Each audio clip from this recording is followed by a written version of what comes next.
mbola velopisaonanao ny fonay andriamanitra ray noho ny famindrampimoantsika lary izay miseho amin'ny fiainana isan'andro san'andro ahitana fa ilay Jesosy Kristy tomponay tokoa dia Emmanuel, izany hoe aminay andriamanitra. Misaotra raha mbola mahazo fotoana izao indray izahay ahafahanay miaino ny feonao. Mety izany hampangina ny feo rehetra tsy avy aminao mety hanengelina anay na ny velany na ny ao anatin'ny fonay sy ny ao an-tsainay maro. Mitenena tompo fa miaino anao izany. Amen.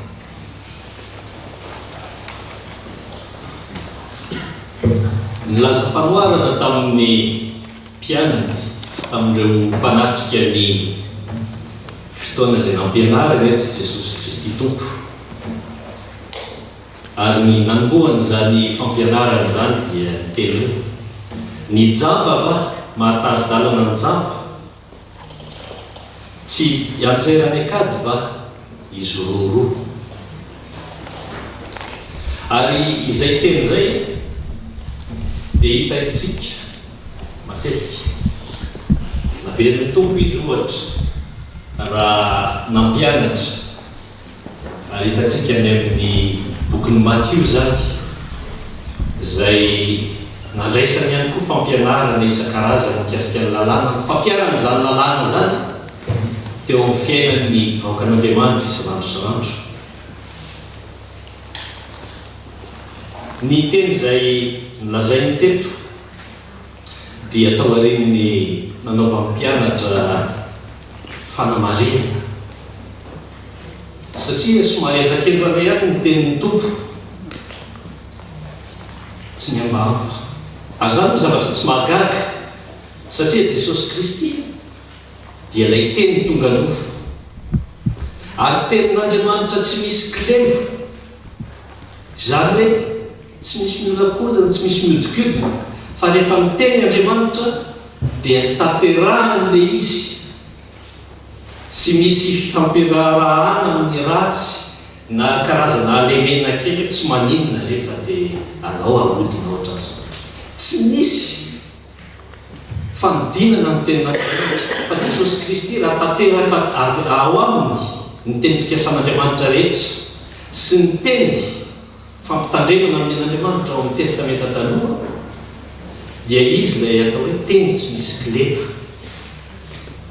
Ary izay zavatra izay tsy zakan'ny fariseo sy ny mpanorandalàna, satria rehefa mandinika reto fariseo reto tsika, raha pasahivina fohy hoe iza moa ny fariseo. Ny dika amin'ny fariseo dia ilay azona izay hoe ireo miataka, ireo misaraka. Izany hoe teo amin'ny Israely nisy ny fanomponan'Andriamanitra, nisy ny fivavahana. Fa nanana ny eritreritra tia mitondranana izany fanomponan'Andriamanitra sy ny fisaintsainana ny tenin'Andriamanitra zareo dia niataka. Ary izay no nahatonga an'ilay hoe fariseo, izany hoe nisaraka izy niataka,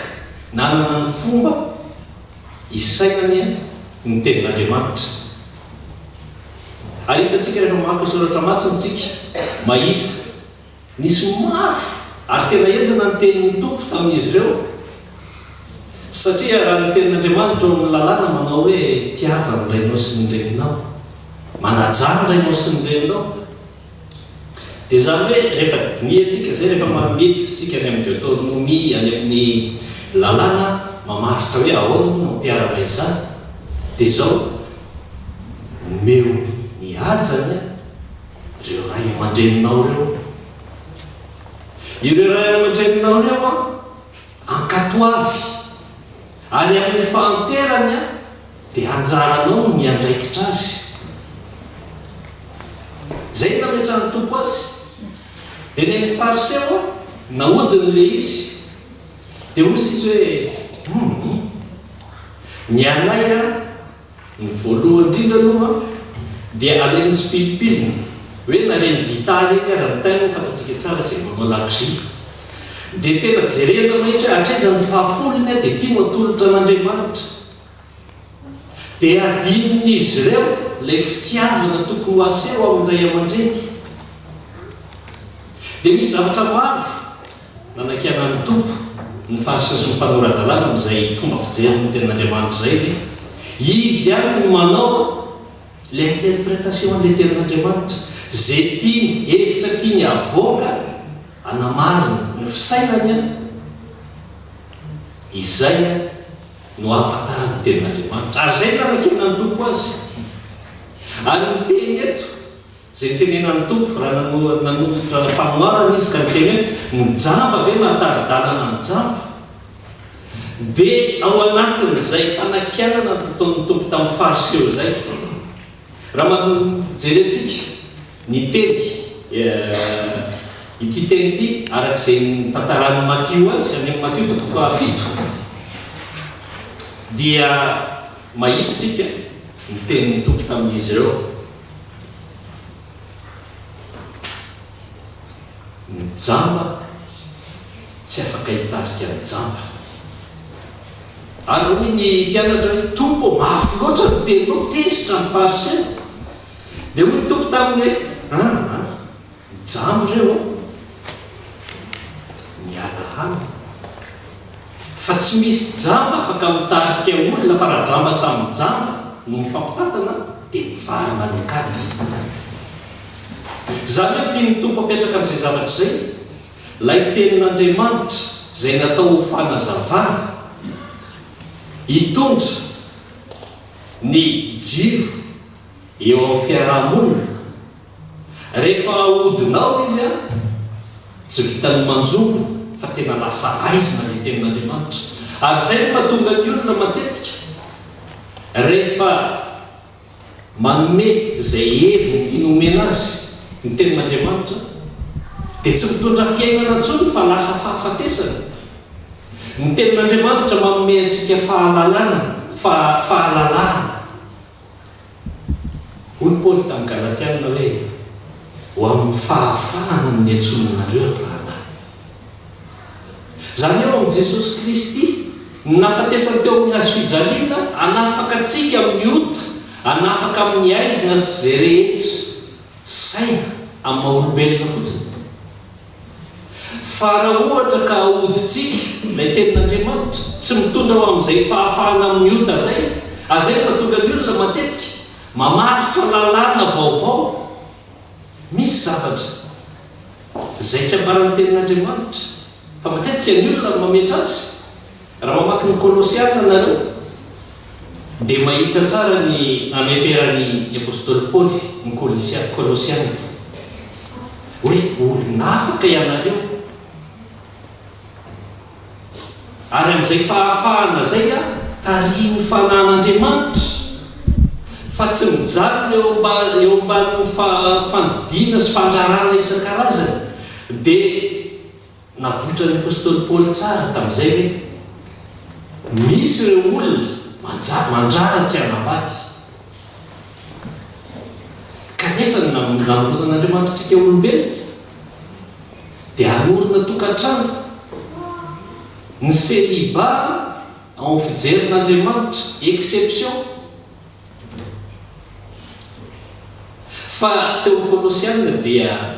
niteny apôstôly Paoly fa manjary misy olona mandrara tsy hanambady. Zany hoe ino ny lasa règle teo amin'ny fiarahamonina ary mitarika fivoliana isan-karazany sy fahalotona tamin'izany amin'izany. Misy ny fandrarana hoe aza mihinana ity, aza mihinana nyry. Kanefa Andriamanitra rehefa madinika tsara ao amin'ny asan'ny apôstôly tsika, raha naneraky ny Petera tany amin'ny Cornélie izy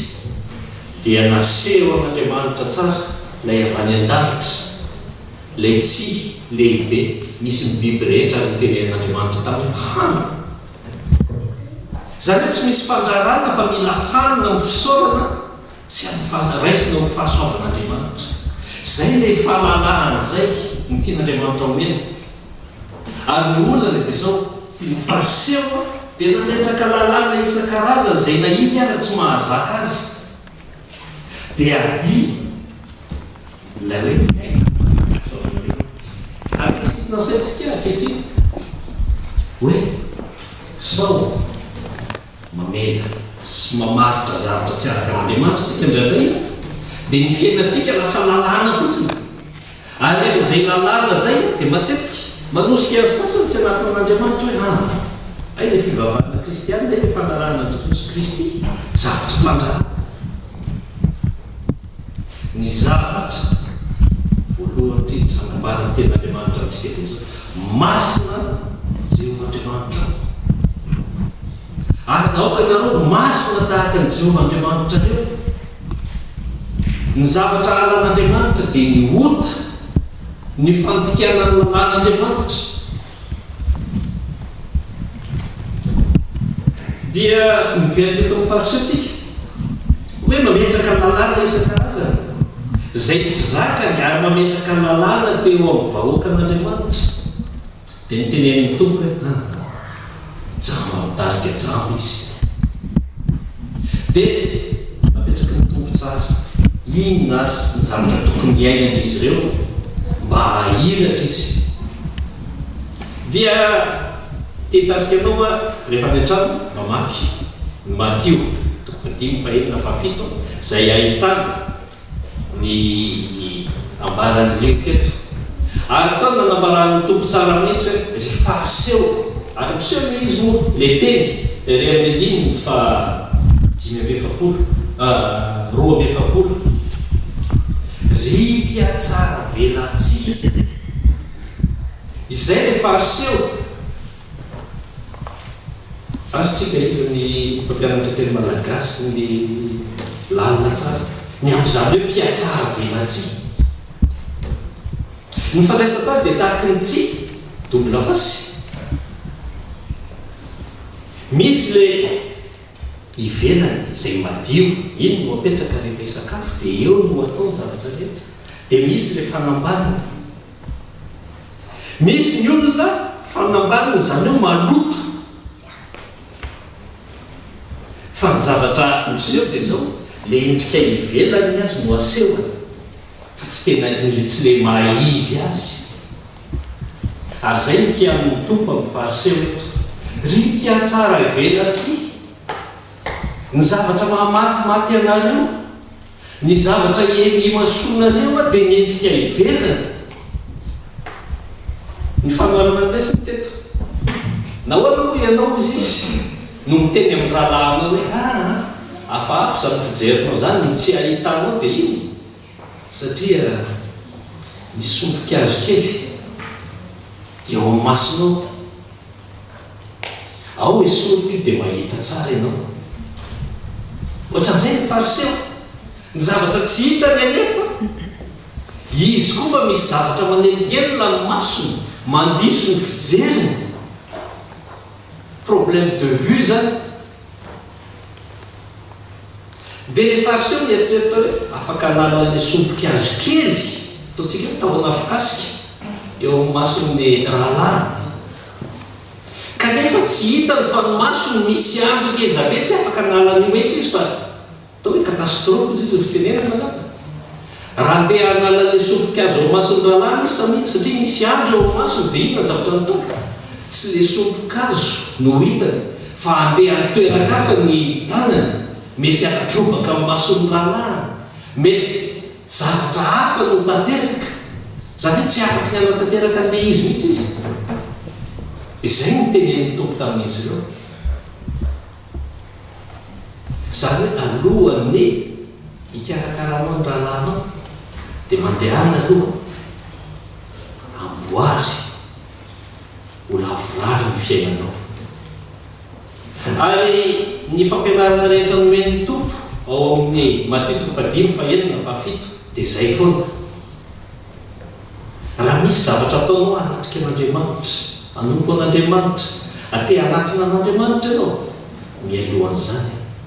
mandehana aloha amboarina fiainanao raha te hiteny ny rahalahinao ianao dia tsy reo ny fiainanao hoe afaka hiteny ve ady anatitra fanatiraon'andriamanitra ianao melo izany jereo ny fonao so maloto satria fo madio tadiavin'andriamanitra aminao anatitra fanatitra azy zay zavatra rehetra tianao atao mialohan'ny zavatra rehetra dinio ny tenanao ary zay tian'andriamanitra ho tsindriny eto zay tiany tompo atitraterina amin'ny mpianana ary ankafa ny mason'reto fariseo reto fa ny azy dia ny zavatra ivelany ny tena zava-dehibe raha tenantsika amin'ny teny baiko dia hoe izy s'attache à la forme endrika ivelany mais le fond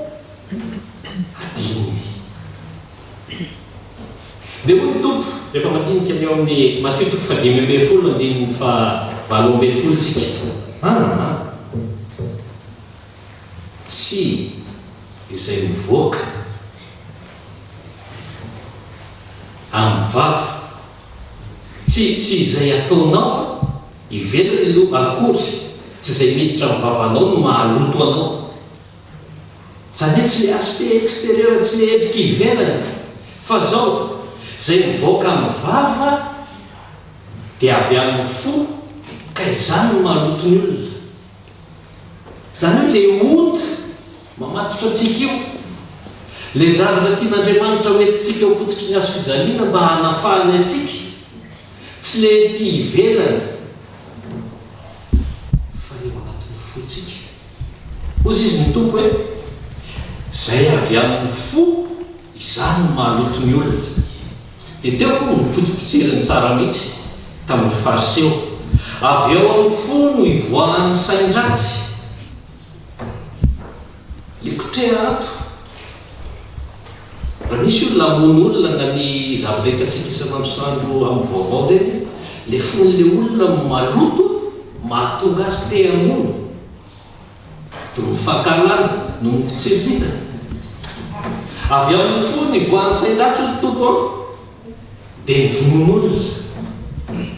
azay natonga ny olona ankehitriny tsy misy vidintsony zany ainy zany satria ohatra ny aim-biby tahaka mamono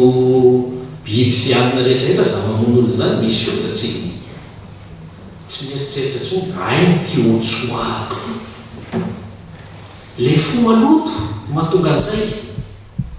avy amin'ny fo no ivoahan'ny sain-dratsy ny fakambadin'olona satria tsy tafiditra amin'le planin'andriamanitra namaritra tamin'ny voalohany hoe andriamanitra namorona ndra lehilahy sy namorona ndra vehivavy ary raha lehilahy dia ataon'ny rainy sy reniny dia hikambana amin'ny vatiny ary nofo ray ihany izy roa zay nametrahan'andriamanitra azy ka rehefa madio ny fonao miraikitra amin'andriamanitra dia zay no zava-dehibe dia ny sain'ny olona rehefa ratsy rehefa maloto ny fony misy le fitsiritany misy le tsy fahononana tsony dinona ny zavatra mitranga anao mba hoatsy amin'ny fanolopodorindrinao izy ny tena vazaha hoe maitso kokoa le ahatra tsy mibadika etsy fa adiny ny teny sy ny fifanekena natao teo ambony altara ny fanometoky teo amatremandramanitra sy ny olona avy amin'ny fo ny voan'ny sain-dratsy ny amin'ny fijagajanana ny amin'ny alatra zany hoe adiny le tenan'andriamanitra zay mamaritra sy mametra fahononana sy ny fanajana ny namanao avy amin'ny fo ny voan'ny sain-dratsy ny ampangalainga avy amin'ny fo ny voan'ny sain-dratsy amin'ny fitenenan-dratsy avy reny vakely rehefa tonga le tokantrano ianao no Matteo 5:20 dia ahitantsika tsara nametrahana tompo azy ry-piatsara velatsy mafy inga zany teny zany ry avy ny mpitondry fivavahana sy ny mpitarika vahoaka an'Andriamanitra teo amin'ny Israely no hiatefan'ny tenin'ilay teny tsy misy kilema dia Jesosy Kristy ny teny hoe diso ny fiheveranao azy satria ahodinao makany amin'ny fisainanao sy ny filanao le tenin'Andriamanitra fa tsy raisinao no teny fiainana izay hitondra fanavozana sy fahazavana ny fiainana.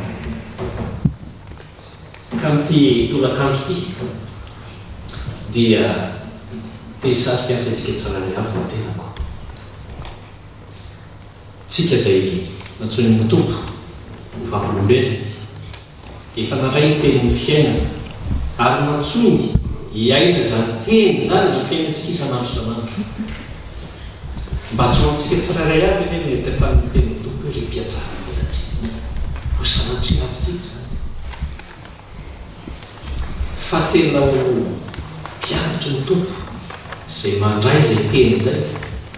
mampiatra azy ny fiainana isan'andro isan'andro ary miaina ny tenin'Andriamanitra ho tonga nofo amintsika ny tenin'Andriamanitra. Dia ho tonga arak'ilay filazan'ny apôstôly Paoly tsika ho teny ho vakin'ny olona, ho siry hanome tsiro ny fiarahamonina sy ny toerana izay nametrahan'ny tompo anao, na mpianatra ianao, na mpiasa ianao, na ao tokantrano fanombodirana amin'ny andraikitra izay nomen'ny tompo anao, mba tena ho fanasa ary ho fahazavana indrindrindrindra izay hitantaratra amin'ny fiainanao izay. Ka olona ahiratra isika hitondra ny jamba sy ny mpahana ho ao amin'i Jesosy Kristy, fa tsy ho sanatria ny jamba izay hitarika ny jamba izay manodidintsika. Man'Andriamanitra rehetra ny dera sy ny atsara voninahitra, ary dia ho antsika tsirairay avy kosa ny fahasoavana, ny fanahiny manampy antsika tsirairay avy mampiatra izay ny teny izany amin'ny fiainantsika. Amen.